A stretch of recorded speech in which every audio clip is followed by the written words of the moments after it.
Imagine waking up in 2025, but America is no longer a democracy. There's no Congress, no Supreme Court, no elections. Instead, one man sits on the throne in Washington, D.C. A man who marries for politics, divorces for power, and will execute anyone who stands in his way. That man is King Henry VIII. How would your life change? Would America be richer or torn apart by his ambition? Today, we dive into the jaw-dropping alternate reality. What if Henry VIII ruled America? Before we imagine him ruling the US, let's meet the man himself. Henry VIII ruled England from 1509 to 1547. To most history students, he's remembered for two things: his 6 wives, 2 divorced, 2 beheaded, 1 died in childbirth, and 1 outlived him. His ruthless grab for absolute power, breaking away from the Catholic Church to form the Church of England just so he could get his way in marriage and politics. But that's only part of the story. Henry was also incredibly intelligent, charming, and athletic in his youth. He was a skilled musician, spoke multiple languages, and could command a battlefield. Yet, as he aged, his charm turned into paranoia. His athletic body gave way to obesity and chronic pain, and his political moves became more brutal. So, what if Henry VIII somehow became the ruler of modern-day America? Let's imagine this not as time travel, but as if Henry was born into our era, with his same personality, same hunger for control, and same royal mindset. First, the US Constitution wouldn't survive his rise to power.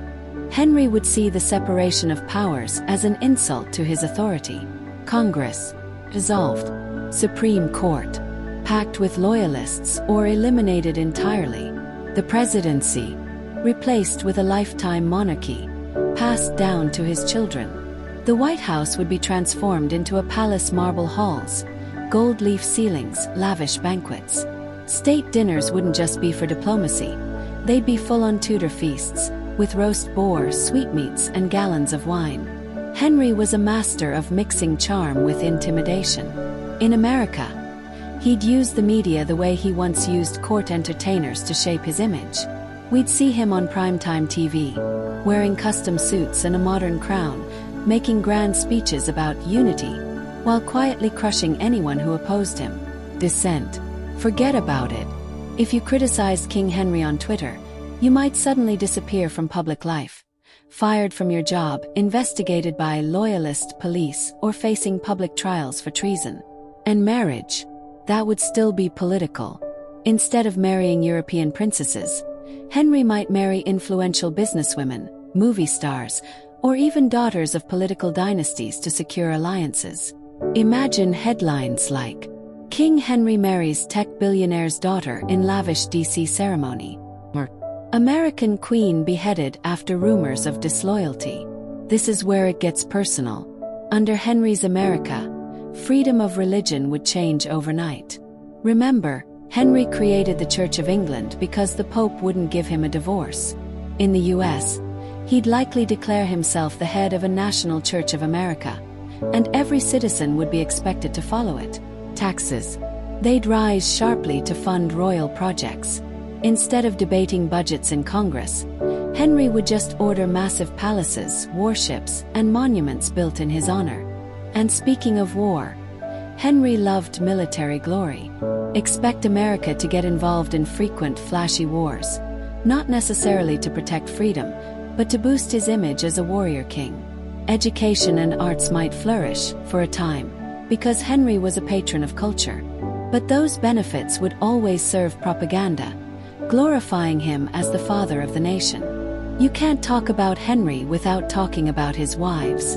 In America, the First Lady wouldn't be a permanent position. It would be a rotating role in a royal soap opera. Divorce courts would be replaced with royal decrees. Instead of TMZ catching celebrity scandals, the nation would watch royal trials broadcast live, deciding the fate of queens.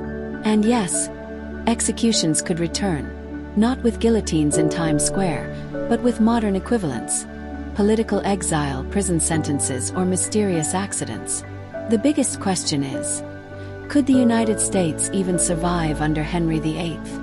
Historically, his rule drained England's treasury, caused religious upheaval, and left the country politically unstable after his death. In America, the stakes would be higher. Our economy is global, our military is massive, and our population is far more diverse. Henry's obsession with loyalty could spark civil unrest. States might rebel. Political dissidents could flee and form underground resistance movements. And yet, some Americans might love him. His charisma, grand public works, and strongman image could win over those who value power and decisiveness over democratic debate. So, what if Henry VIII ruled America? You'd live in a country of pageantry and paranoia, where one man's whims shaped the lives of millions.